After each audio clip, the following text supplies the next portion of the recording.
Hello, everyone. I actually cut my video off because of bandwidth issues. I think when I'm recording and going through all these websites, it ends up being very, very clunky. So we'll give it a try again, and so I can kind of go through this tutorial. Essentially, this tutorial is to organize your messages in order to respond to them properly. LinkedIn, if you're running any personal campaigns or sending messages out or doing things in a certain order, you kind of want to keep track of it. LinkedIn makes it kind of difficult. It's not really designed for you to do certain things. It's kind of designed for, for them to sell you certain services and to use things as a minimal. But a lot of people are using LinkedIn messaging now, and it's becoming more of a mainstream. And so there's got to be certain methods in order to kind of organize that. One major issue is that you can't have folders, you can't move things around. Once you respond to a single message, it ends up going all the way to the top. So what I have going on is just my personal campaigns and stuff. It's not really important on which campaigns are happening and that sort of thing, but it's important to kind of organize the responses in several categories. And so I have categories here, and I'll just go ahead and give you some of these things here. I have interested, maybe, other, and not interested.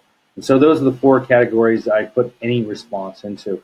That way I can kind of select that and prioritize it, and then also have a history of when these things happen. Now, you'll notice that this is a Google sheet. You can use a spreadsheet or whatever. I use Google simply because I prefer the Google platform. I have a G Suite, several G Suites, and I use all the tools. And so it works out pretty well for me. So this is a normal spreadsheet. There are only 4 rows. You can create yourself. The third row, I add these things. You don't need to create the drop down. If you don't want, you can just add the name. It's really easier for me to do it. And the fourth one are for notes. So I'll give an example of yesterday. Yesterday, these are my responses. I got probably close to 30 responses yesterday. And again, those are in these different categories. So I select the information from LinkedIn, and I just determine if it's one of these 4 categories. That way I can go back and I can remember who I talked to, why I talked to them, and that sort of thing, and who's interested. And then, so we'll go through a few, and I've already started it, and you'll notice that there's these gray bars. And those are just to separate the days that I check. Even though the days may have several days on it, I check the current day, and I go down the list, and it ends up going from yesterday as well, depending on how many times you check. Check your LinkedIn messaging. And so what I'm going to do here is I'll give you a couple tips. I'm not going to do it on this video, but just because of bandwidth and refreshing and all the little quirks that LinkedIn does in order to load more messages in the bottom when you scroll down.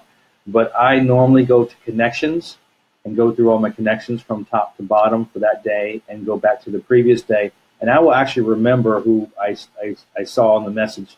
I know if I don't remember, I can check back from yesterday on the list so I don't kind of overlap who replied, who didn't reply. And so I have Justin, and I'll give an example here. And I'll add him here. And says, I have a few clients going through some work in the near future. Let's jump on a call. He's definitely interested. I'm not going to really read the whole message. I'm just going to try to get him to these categories here. I'm going to scroll down. Since I'm the only one who checks my messages, I can easily figure out who to respond to because the items are in dark in a bold color. If someone else is checking you won't, you have to figure out if it's you or that person's name. And also, if it comes from you, you have a pattern of some of these messages and groupings, so you can easily check, to see if it has to do with you or to reply. This guy right here, he's just straight up said, no, thank you, right? And you get a lot of those. And you want to be very, very friendly with your message and all that stuff. But and he's not being rude. He's just saying, don't bother me anymore. And so I'll actually blacklist them. Not all people that are interested will be blacklisted. Here's Chris, and I will select his name. and I'll end up copying it here. And it's, hey, answers I keep in mind for clients that coming through conversation. This is a maybe. So I actually know him, and he'll keep in mind. So I'll put him as a maybe. He doesn't have anything right now, but he thinks something might come up a little bit later. Okay, moving down the list here, and I've already checked some of these, and you notice that there's a little window there that's loading up, and it takes some time to do that. And so I'll just click 3 of them here.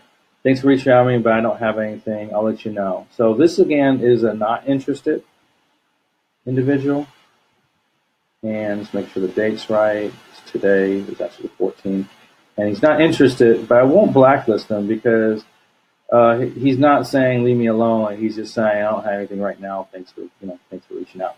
So to get an idea of how to respond to those people, I ended up going for interested people first down the list. So I'll copy this name here, and I will simply paste it in here. And LinkedIn takes a second. It will load the name up. Sometimes it will not load the name up completely, or can't find it, and then you have to kind of search for that last name. But obviously, it's in there somewhere. Okay, so this came up, and this is the right person. And so this person, I meant to try to do interested, and I clicked on other. All right, so I don't want to respond to her first.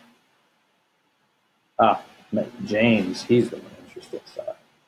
And so I end up going through James first. And so what he's doing here is, hey, can you send me some info here? He's definitely interested. And what I would end up doing is writing a nice message has to do with him. I would probably look at his profile first, and then and the past conversation, See, he wasn't interested before, but now he's interested. And so you got to figure out what he does, Business Development Association. So he's interested in business dev, right? All right, so it's most likely my other company that does business development. And so I'll send him some information on business development, a couple of links here, and then I also will send it to your email, and I'll put them on the list. So that's kind of how you get it done. And you want to go to the maybe and actually answer the others. It takes about 5 to 10 minutes to build a list. And it takes maybe about an hour to hour and a half to reply to a list of this size. And it's a great use of your time because you can always go back and know how you're doing, how many responses you're getting, how many people are interested. You can change you can definitely change the columns around and that sort of thing. So hopefully that will help you out to make things happen. I will.